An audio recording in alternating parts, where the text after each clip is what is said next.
It started with simple meditation, but now my parents' cult is liquidating every asset I was supposed to inherit. This isn't just about the money. It's about the slow, agonizing death of our relationship as they prioritize a predator's lies over our future. Sleep tonight as we explore this chilling descent into madness. The scent of baking bread, a comforting anchor in Leo's childhood memories, now carried a bitter undertone. He watched his father, Arthur, once a meticulous planner whose spreadsheets charted every penny of their future, trace the rim of his teacup. Martha, Leo's mother, usually the first to fill any silence, sat unusually still, her gaze fixed on a brochure clutched in her hand. It depicted a serene figure, eyes closed, bathed in an ethereal glow. "The Lumina path offers such clarity," Martha murmured, her voice soft, almost reverent. "Master Kalen speaks of shedding old skins, of true liberation." Leo exchanged a glance with Sarah across the polished oak table. The shift had begun subtly, a weekend retreat here, a self-help seminar there. Harmless, they'd thought. Now, the glossy pamphlets arrived weekly, replacing the usual financial newsletters. Clarity for what exactly? Sarah's voice, usually warm, held a sharp edge. "Dad, you always talked about that Alaskan cruise for your retirement. Mom, your garden fund." Arthur cleared his throat, a nervous habit Leo hadn't seen since his father navigated a particularly volatile stock market crash years ago. "The cruise represents material desires, Sarah. Master Kalen teaches us to transcend such attachments." Transcend attachments, or liquidate assets? Leo's question hung in the air, heavy and unasked for months. He remembered the quiet pride in Arthur's voice discussing their college funds, secured and growing. Now, his parents spoke of spiritual investments. Martha finally met their eyes, a faint, almost pitying smile gracing her lips. "Your college funds, Leo, Sarah, they were a burden. A karmic weight we carried for your future. Master Kalen helped us see that true growth comes from releasing such earthly tethers." The air in the kitchen, usually thick with familial warmth, turned thin, frigid. Leo felt a cold dread trickle down his spine. The foundation wasn't cracking. It was crumbling. Master Kalen's image, a perfectly coiffed silver mane framing piercing blue eyes, dominated the Lumina Path's website. His voice, a hypnotic baritone, promised enlightenment through a series of energetic exchanges. Leo and Sarah had watched videos, read testimonials, their skepticism hardening into alarm. "He's good," Sarah muttered, scrolling through a forum discussing Kalen's Level 7 Ascensions. "Too good. Look at this. The Emerald Veil of Purity requires a one-time donation of $50,000 to unlock higher consciousness." Leo stared at the screen. 50,000. Their parents had just sold Arthur's vintage watch collection, a lifetime's passion. "They're not just giving money, Sarah. They're buying into a hierarchy. Each donation is a step up some invisible ladder." The handlers, Kalen's inner circle, were the architects of this manipulation. They were smooth, efficient, their smiles never quite reaching their eyes. Leo remembered a conversation with his mother. "Mr. Thorne was so helpful," Martha had enthused over the phone, her voice bright. "He explained how our investment portfolio was actually hindering our spiritual progress. Too much attachment to worldly gains. He handled everything, the liquidations, the transfers." Leo had frozen. "Liquidations? What transfers, Mom?" A pause. Then a slight stiffness entered her voice. "Donations, dear. To the Lumina Path. For the greater good. For our spiritual evolution. You wouldn't understand. You haven't opened yourself to the truth." That was the tactic. Kalen reframed every financial sacrifice as a spiritual triumph. Earthly wealth became karmic baggage, a heavy chain preventing ascent. The more they gave, the lighter they became. The handlers facilitated the shedding, converting tangible assets into intangible, spiritual credit in Kalen's ethereal bank. They created an intricate web of enlightenment tiers, each demanding a higher price, a deeper sacrifice. Arthur and Martha, once shrewd with their money, now saw their inheritance not as security, but as an obstacle to their spiritual journey. The college funds, the retirement savings, the emergency reserves, all were purified, flowing into the ever-expanding coffers of the Lumina Path. The family dinner, intended as an intervention, felt more like a tribunal. Leo had booked a quiet corner at their parents' favorite Italian place, hoping the familiar setting would ground them. Sarah had prepared a thick binder, filled with articles, legal documents, and testimonials from former Lumina Path members. "Mom, Dad," Sarah began, her voice steady despite the tremor in her hand as she pushed the binder across the table. "We've done some research. This organization, the Lumina Path, it's not what you think." Arthur's fork clattered against his plate. Martha's eyes, usually warm pools of affection, hardened into chips of ice. "We found multiple reports," Leo picked up, his voice tight. "Lawsuits. Allegations of financial fraud. Psychological abuse.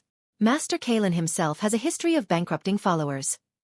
Arthur pushed his plate away. "These are lies. Slander from those who couldn't accept the truth, who clung to their earthly chains." "These are facts, Dad." Sarah's voice rose, a desperate plea. "This man, Kalen, he's a con artist. He's taking everything from you." Martha leaned forward, her gaze piercing. "You speak of facts, yet you deny the truth of spiritual awakening. You cling to materialism, to a future that doesn't exist. Master Kalen has shown us the path to true freedom." "Freedom from what?" Leo's jaw clenched. "Freedom from your life savings? Freedom from your children?" Arthur's face, usually so open, became a mask of indignation.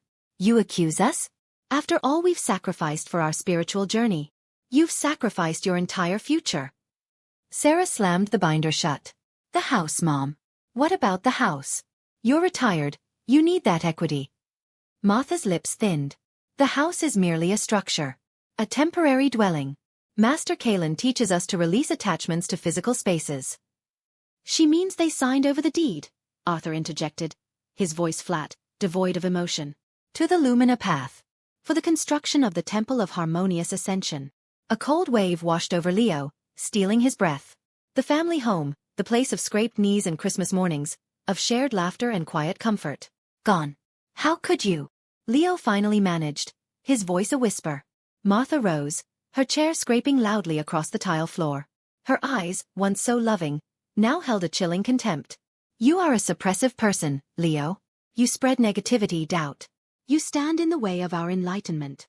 Arthur stood beside her, his hand resting on her back, a gesture of solidarity that felt like a betrayal. "We choose our path. You choose yours." They walked out, leaving Leo and Sarah amidst the clatter of a busy restaurant, the untouched food on their plates a stark reminder of the chasm that had opened between them. The emotional toll was immense. They weren't just losing money. They were losing their parents, replaced by hollowed-out versions echoing Kalen's doctrine. The liquidation continued with ruthless efficiency. First the investment accounts, then the bonds. Next the heirlooms. Martha's grandmother's antique jewelry, a pearl necklace Arthur had given her on their 30th anniversary. All vanished, converted into spiritual currency. Leo and Sarah learned of it through terse emails from Mr. Thorne, the handler, detailing the successful transfer of assets to the Lumina Path's charitable foundation. "Charitable foundation," Sarah scoffed, tossing an email onto Leo's desk. "It's a black hole. They're building Kalen a private temple, not a soup kitchen." Leo had tried to intercept, to appeal to the banks, to anyone who would listen. He discovered secret loans taken out in his parents' names, the collateral their remaining assets. Maxed-out credit cards funded lavish retreats for Kalen and his inner circle, all under the guise of spiritual development expenses. The handlers, smooth and unyielding, had ensured every document was signed, every transfer legal, every loophole exploited. They had truly isolated Arthur and Martha, shielding them from any dissenting voices, including their own children. One afternoon, Leo received a package. Inside, a single tarnished silver locket, his mother's, containing a faded photo of him and Sarah as children. A note, scrawled in Martha's familiar hand, accompanied it. Asterisk, a small token for your journey. We have no need for such earthly mementos now. Our path is clear. Asterisk. He held the locket, the cold metal a stark contrast to the warmth of his mother's memory. The last vestiges of their parents' lifework, their shared history, dissolved into offshore accounts. Kalen's private temple, a monument to his greed, rose from the ashes of their family's future. It was a brutal education, watching a lifetime of hard work, of careful planning, of loving sacrifice, vanish into the maw of a predatory entity. The grieving process was not for a death, but for a future that had been systematically dismantled. Leo and Sarah sat in silence in Sarah's small apartment, the city hum a dull roar outside. The expectation of an inheritance, once a quiet, comfortable certainty, had morphed into the grim reality of preparing for their parents' inevitable financial collapse. "They'll come to us eventually," Sarah finally said, her voice flat. "When Kalen squeezed them dry. When the spiritual credit runs out and they have nothing left." Leo nodded, staring into his cold coffee. "And we'll take them in. Because they're still Mom and Dad." The words felt heavy, laden with a complex mix of love, resentment, and profound sadness. The Lumina path, they knew, would continue its hunt. Kalen would find new supplicants, new fortunes to purify. There was no justice to be had through legal channels. The handlers had ensured that. The emotional wounds, however, ran deeper than any financial loss. They had lost their parents to an ideology, to a charisma that promised salvation but delivered ruin. "We can't fix them," Leo murmured, the realization a bitter pill. "They have to want to be fixed." Sarah reached across the table, her hand covering his. "We can protect ourselves. And each other." The peace they sought wasn't in reclaiming lost wealth, but in detachment. Detachment from the anger, the frustration, the desperate hope that their parents would one day wake up. They had to accept what was and what would be. The silence in the apartment wasn't empty. It was filled with the quiet resolve of two people picking up the pieces of a foundation shattered by a con artist, building their own future, unburdened by the ghosts of a promised past. The Lumina path would always cast a shadow, but Leo and Sarah would learn to live in its light, forging a new path, one built on resilience, not illusion.